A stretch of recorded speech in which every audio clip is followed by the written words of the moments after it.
চলেন আমি যাব আপনার সাথে। কি হলো, চলেন। এটা তুই কি বলছিস মিথি?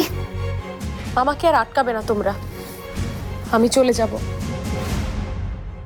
সবার সব সমস্যার সমাধান করে দিয়ে এই লোকটার সাথে আমি চলে যাব। বাবা ফেলে চলে গেছে, মা একটা শয়তানের হাতে আমাকে বন্ধক দিয়েছে, আর আমার স্বামী আমাকে অন্য একটা লোকের হাতে তুলে দিচ্ছে। কি কপাল আমার! সবার সব পাপের শাস্তি মাথায় নিয়ে আমি একা এই বাড়ি থেকে চলে যাব। চলেন। সব দোষ আমার ভাই, শাস্তি দিলে আপনি আমাকে দেন, আমার মেয়েটাকে ছেড়ে দেন, ও এখন অন্যের বউ। রিনা বেগম, ওই ছোকরার কি বউ পালনের মুরুদ আছে নাকি? শুনছি কাজ কাম কিচ্ছুই করে না, বাপের টাকা পয়সা পয়সা খায়। বউ খুব খুশি হয়েছি, সেই রকম একটা বুদ্ধিমানের কাম করছো। মন খারাপ করো না, আমি আছি না। শোনো, একদিন ওই পোলার লগে জামাই বউ খেলছো না, এখন থেকে আমার সাথে খেলবা। আমি কিন্তু পাক্কা খেলোয়াড়। সেই মুখ সামনে কথা বলেন, লম্পট কোথাকার। নিজের মেয়ের বয়সে একটা মেয়েকে নিয়ে নোংরা কথা বলতে লজ্জা লাগে না?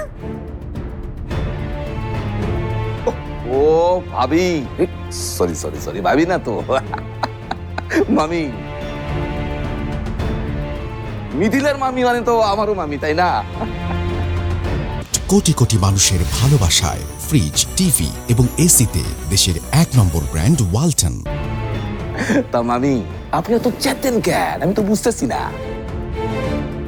আপনার স্বামী আপনার বাড়িতে ফিরে আসতেছে, সেই আনন্দে আপনি নাচেন, চুলায় ভালো ভালো রান্না উঠান।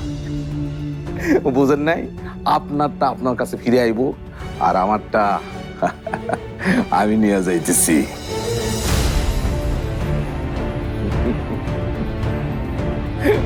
বউ,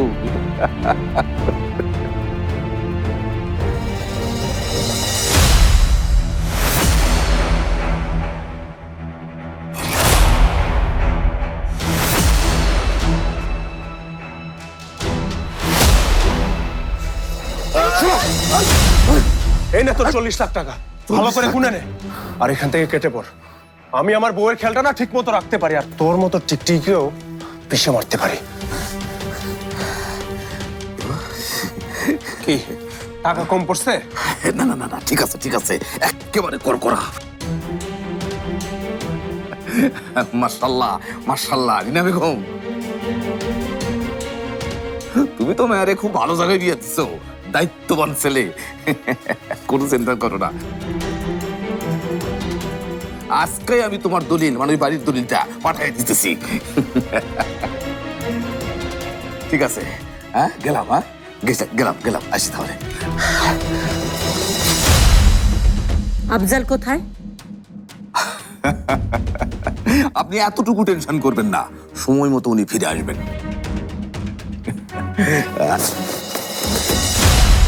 কি ব্যাপার?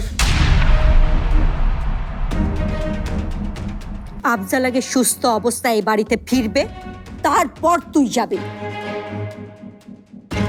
এ বাড়ির কারো আফজালকে নিয়ে মাথা ব্যথা না থাকলেও আমার আছে। ও আসবে, তারপর তুই যাবি। দেখুন, একটা কথা বলি, মানে আপনি ঠান্ডা মাথায় শুনে রাখেন, আমি এমনিতেই মহিলা মানুষের সঙ্গে লাগি না, আমি এক কথার মানুষ। কথা বোঝা গেছে? আমি কথা দিছি সে ফিরে আসবে এবং রিনা বেগমের দলিলও আসবে। আমার এই টাকাটা দেন। আগে আসবে সুস্থ অবস্থায়, তারপর তুই যাবি।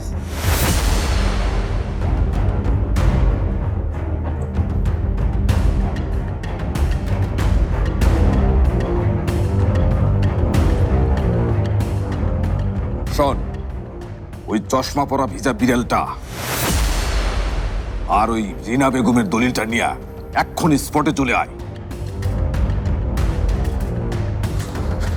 মা, তুমি বসো, আমি ওকে দেখছি। যাই বলো, তোমার বাবার বাড়িটা কিন্তু এই বাড়ির চেয়ে অনেক সুন্দর। কেমন যেন একটা মায়া মায়া ব্যাপার আছে, কিন্তু এই বাড়িটা কি যেন বলছিলে তুমি তখন, নতুন প্রজেক্টের কথা? হ্যাঁ সেটা তো বলবোই, কিন্তু তার আগে আমাকে বলো তো, তোমাকে একটা স্মার্টফোন কেনার টাকা কি তোমার হাজবেন্ড দেয় না? না দিলে বলো, আমি কিনে দিই। উফ, তুমি যদি এসব আলতু ফালতু কথা বলেই সময় নষ্ট করতে চাও, তাহলে তোমার জন্য আমার কোনো সময় নেই সৌরভ। অন্যদেরও সময় নেই জনে জনে ফোন করে বা মেল করে তোমায় খুঁজে বের করার। কি বলছো তুমি? আমি তো কিছুই বুঝতে পারছি না।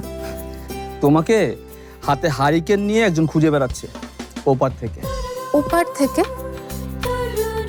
মানে কে? কলকাতার একজন। সে পারমিতা সিদ্দিক বলে মুখে ফেনা তুলে ফেলেছে। না তোমাকে ফেসবুকে পাচ্ছে, না অন্য কোথাও পাচ্ছে। এই ক্ষেত্রটাকে কলকাতার লোক খুঁজছে কেন? কাহিনীটা কি? আমি তো কিছুই বুঝতে পারছি না।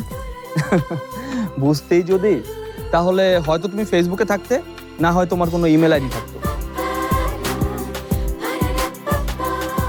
তাহলে ওই দেশ বিদেশের মানুষ তোমার খোঁজে আমাকে খুঁজে বেড়াতো না। কেন? ওকে দেশ বিদেশের মানুষ খুঁজছে কেন? হাতের পা জিতেছে এই কারণে? ওটা যে একটা স্ক্যাম, এটাও কি মানুষ বুঝে না নাকি?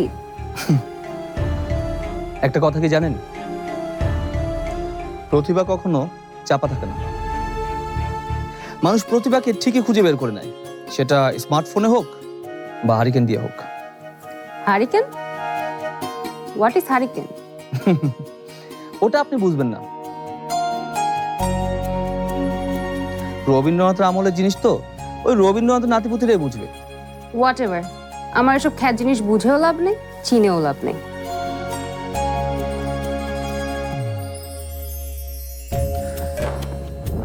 শোনো, তোমাকে খুঁজে না পেয়ে ওই বিজনেসম্যান আমাকে নক করেছে। অনেক বড় একটা প্রজেক্টে কাজ করার সুযোগ আছে, ব্যাপারটা ইন্টারন্যাশনাল, বুঝেছো? তোমার 1 কোটিকে 5 কোটি বানানোর এটাই সম্ভবত একমাত্র সুযোগ।